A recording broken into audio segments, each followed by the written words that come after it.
Won't you come into our parlour, said young Pennington to Guy. We have many curiosities to help the time to go by. Oh no, no, draw the story man, to ask me is in vain. For whoever goes up that winding stair may ne'er come down again. Oh me, oh my, won't you come into our parlour, said young Pennington to Guy.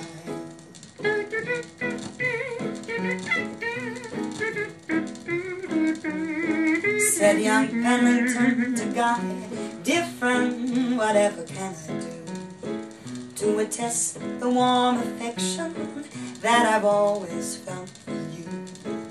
Oh no, no, said Guy Jackson, to the poet's deep dismay, for I've heard about our parlour games and I do not wish to play.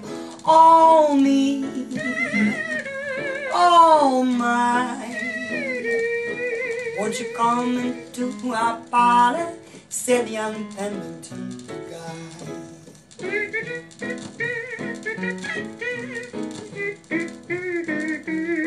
Said young Pennington.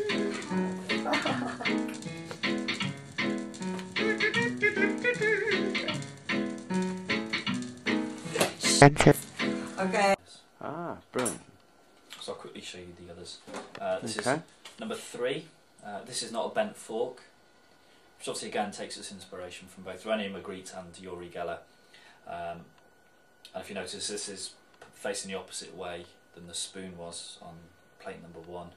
So these look great side by side, look great in a new modern home. And these plates are ready to affix to the wall, and they're lightweight. You can stick it up with blue tack or sellotape, or just leave them lying around. Okay. Okay. And the final plate is 004, product number 004, Common and Love. And this is directly inspired by Uri's opening track of his debut solo album entitled Uri Geller, which came out in 1975. What's the hand represent then? Well, the hand represents Uri, really. If you notice, it's a left hand, if you look at it like that, and Uri Geller is left-handed. I'm sorry, hold up your left hand again. Like this. Okay. And Uri Geller is left-handed. Oh, okay. And there's a heart in his hand because he's given his heart to the world, and over here is a sun that's just sort of circulating around Uri Geller's hand. So yeah, that's 004. And all these plates are 99p each, which is a bargain really, considering their design content. Oh, great. So that's the range of plates. That's the range of plates, yeah. Okay. And now, what's next? Next we've got these. Oh, okay. Which are so the... this is the range of spoon. This is the spoon and fork marks. Okay. Well, you know how it is, you're reading a book and you need to stop reading for whatever reason. And it's always difficult to remember where you are in a book, especially a book like this, biography of Uri. It's very difficult to remember where you were, and to find the impetus to carry on reading. And the way around that really is to use one of these, which is a spoon mark, which you can see, just clips over the top of your book. There it is. Bent with the aid of my mind. And each spoon is different. It also comes in a fork. As you can see, the quality and the detail on this fork is incredible. Oh.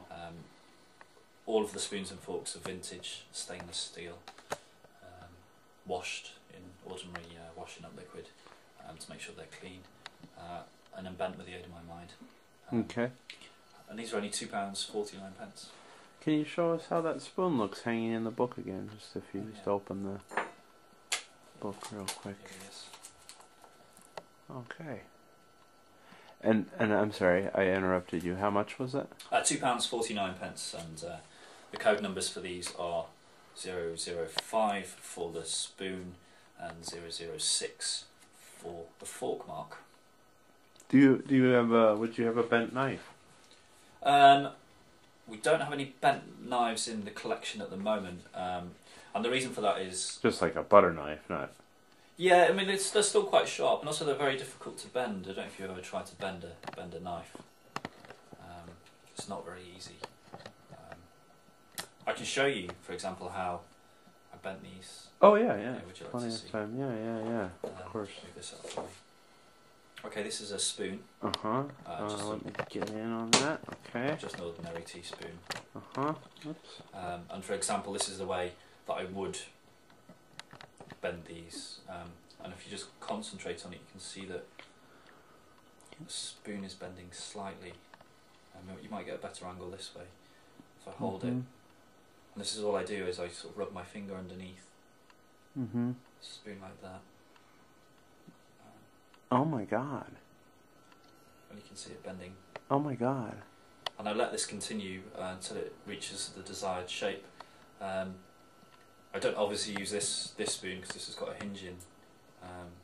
But I was just showing you as an example of how I do the others. Oh right. But it's just it's hard to maintain my psychic ability in public. So this was just an example of how. Okay. Of how I do it. Okay. Hello, welcome back to Parlour Games, the movie. Welcome back to Parlour Games, the movie. I am Nathan Pennington. And I'm Guy J. Jackson, and this is the interview segment. We're in the middle. Well, we're just starting the interview segment. Yeah. Okay. And the way the interview is going to work, we haven't got anybody here. Nobody wants to come over. So we are going to try and phone somebody from the London. We didn't actually ask anybody to come over, though.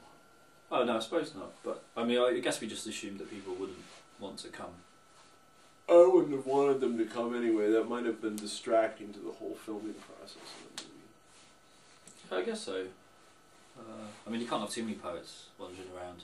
No, like imagine if like a poet was another poet besides you or me was sitting around here.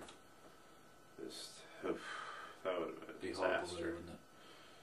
So at least on the phone we can hang up. If and then we would have had to like interview them for 5 minutes and then kick them out.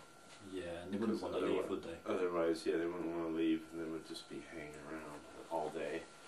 So it's a good thing that nobody else besides us is here, and Gwen has been here. But that was to sing the theme song, and then she left. Yeah, now it's just me, and Nathan Pennington, and Guy J. Jackson. So we're going to just make a quick call to. I think we're going to call Tamsin Kendrick because she'd already called me today. So she probably called because I put a thing on Facebook saying what they were going to call people. You see, Facebook, for those of you in the future or in the past, is a thing on the web where everybody talks to each other. It's kind of like if you're too far into the future watching this. Say from the year 2070 and you're watching this and Facebook doesn't exist anymore. Facebook is like what we use in these times to like communicate to people on the internet. Yeah, and so basically Facebook isn't a book just of faces. It's kind of a bit misleading, really. I was saying that the other day, like it's not really a face. It's like a thing on the internet of people. Like all your friends are on Facebook on the internet. It's if you have, but of course, if they're watching this from the year 2080, they might not even have the internet anymore. There might be like a magic thing in the air, like not magic, but a scientific like it might be all around them in the air, like electronics in the air. Yeah. So anyway. Point being, I sent out a word on Facebook, and sorry, I don't mean to.